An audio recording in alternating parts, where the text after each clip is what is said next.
Pidyon HaBen ceremony. What exactly is the ceremony for Pidyon HaBen? Who is involved in this ceremony and what is done?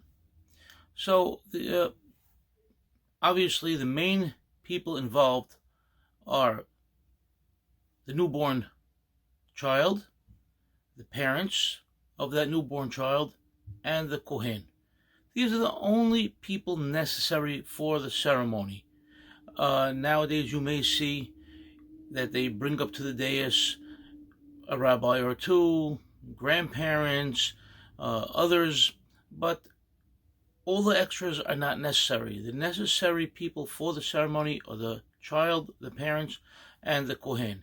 Generally, and for generations, the Kohen would be a Kohen that they knew was from a well-established line of Kohanim. There was no question as to the heritage of this Kohen, and usually they chose a Kohen who was a Hacham as well, a rabbi, so he was familiar with the entire ceremony from A to Z. He knew all the halachot necessary, he knew the Pesukim that need to be recited, and he had a tradition of doing Pidyon HaBen. Now, walk in the parents with the child. The Kohen is already seated and waiting for them, and the mother is dressed in her wedding gown. Yes, the tradition of Syria, of Egypt, of Turkey, of many other places was that the mother of this child that is coming in for the redemption wears her wedding gown, and this is to show to the people that yes, he is really my firstborn. You understand what I mean? The Kohen is there, the people break out into song. We have a special pizmon for Pidyon HaBen. It's called Ani Lishmach Ahlel. Ani Lishmach Ahlel Ve'ashir Lach Yom Valel, etc. The final verse referring to the Pidyon, Pede Bincha Bechor. After the song is over, the ceremony starts with these important people sitting down. The Kohen turns to the father of the child, says, "Is this your firstborn son?" Kohen answers in the affirmative, "Of course he is." "Do you want your son? If you want him, you know technically right now he belongs to me as I'm the Kohen, and if you want him, you're going to have to redeem him for 5 silver coins." Says, "Yes, absolutely, I want my son back, and I'm ready to do the redemption process." He then turns to the mother and asks the mother, "This is your son, this is your firstborn son, maybe you had another son or another child before him, maybe you had a miscarriage, maybe he was born through a cesarean section." She answers, "No, this is definitely my firstborn son. I have had no other children before, I've had no miscarriage, he wasn't born through cesarean, he was born naturally." At that point, it's well established that this child must go to the Kohen. The child is then handed over to the Kohen. The Kohen recites some verses saying that this is a firstborn son that needs to go to the Kohen until the parents do in fact redeem him. Then father says, "Yes, I'm ready to redeem him, and I have the silver coins. I'm ready to do what I need to do." The father then says 2 berachot, but first one of Baruch Atah Adonai Elokeinu Melech HaOlam Asher Qadeshanu B'Mitzvotav V'Sivanu Al Pidyon HaBen, followed by the beracha of Shehyanu.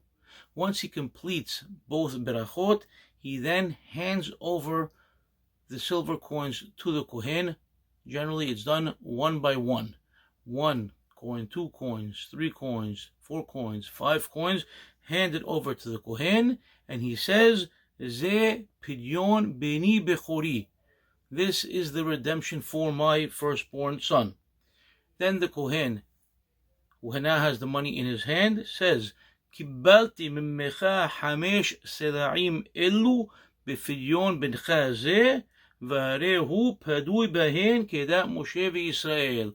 Yes, I have received the money from you for the redemption, and he is now redeemed according to the laws of Moshe and Yisrael. That point, before the Kohen returns the child to the parents, generally say a number of Pesukim. Among them is Birkat Kohanim, as he is a Kohen.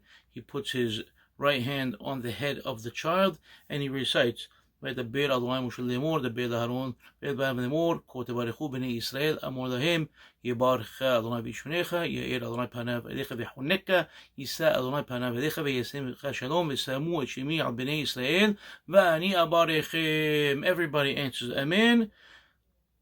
The child is then returned to the parents. Everybody's happy, of course. And at that point, the Kohen can continue, or there can be a rabbi or two rabbis there.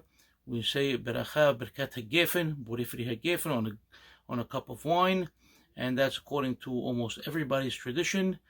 In the Halabi tradition, there is no berkat besamim, but in the Damascus tradition, as well as other traditions, they do say besamim after hagefen, and generally here in New York, at every Pidyon HaBen, we do both Birkat HaGefen, followed by Birkat Borei Minei Besamim.